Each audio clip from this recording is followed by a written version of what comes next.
All right. Good.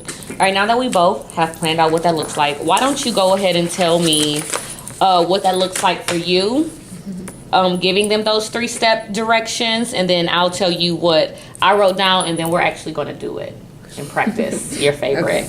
Okay. So I just took this and I just broke it down into smaller steps. Okay. So first I will tell them, when I tap you, go back to your seat at level 0.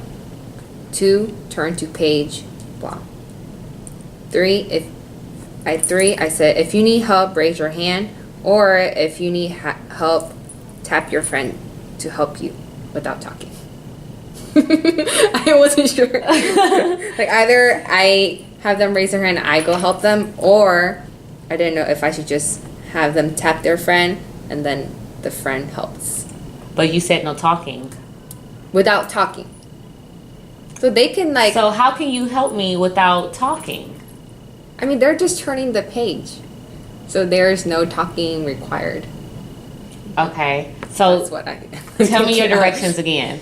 So, when I tap you, 1, go back to your seat at level 0. 2, turn to page 48. 3, if you need help, raise your hand. So you're taking out the or. No, this was just or for me. I don't know if I should say this or this. Yeah. Not which one them, do you think which one is more clear to the students? This one. Raise your hand. Raise your hand if you need help. Simple. Yes. So what I wrote, because when you say, when I tap you, go back to your seat at level 0. Am I running back to my seat or am I walking back to my seat? Right? So what I said, first you have to prepare students to have their listening ears, right? And so it's like, all right, guys, now that we're done with our we do part of the lesson, before we get into independent practice, I'm getting ready to give you 3 steps you need to take. So listen carefully.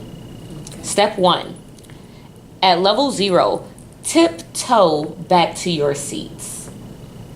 Okay. Number 2, complete pages 48 and 49. Number 3, raise your hand if you need help, and I will come to you to check your work. What are we getting ready to do? So now we have to check for understanding, right? And so depending on how you want to check for understanding, whether you want to do that on an individual base with an individual student or a whole group, but if you do an individual student, Emila, what's the first thing we do? We do X, Y, and Z. Emmanuel, what's the second thing we do? Saeed, what's the third thing we do? Excellent. I'm going to clip up you 3 for being such excellent listeners. Now all the students, I should start listening so I can get clipped up. Okay, so now we're going to tiptoe back to our seats, blah, blah, blah. Or if you do a whole group, class, what's the first thing we do? Then they say it's second, third. And so then, because you all were such great listeners, I'm going to give us 2 minutes at the end of the day to watch Brain Pop or something like that, like a whole class incentive or an individual incentive, so that they can know, like, listening has its benefits. Knowing the 3 steps that we have to take when we get back to our seats, that has benefits individual and to the whole class. Okay, so I want you to write down these 3 steps because we're about to practice doing it. I'm going to be Saeed. Or should I be Emila? All right, go ahead and write down these 3 steps, and then we're going to get ready to practice.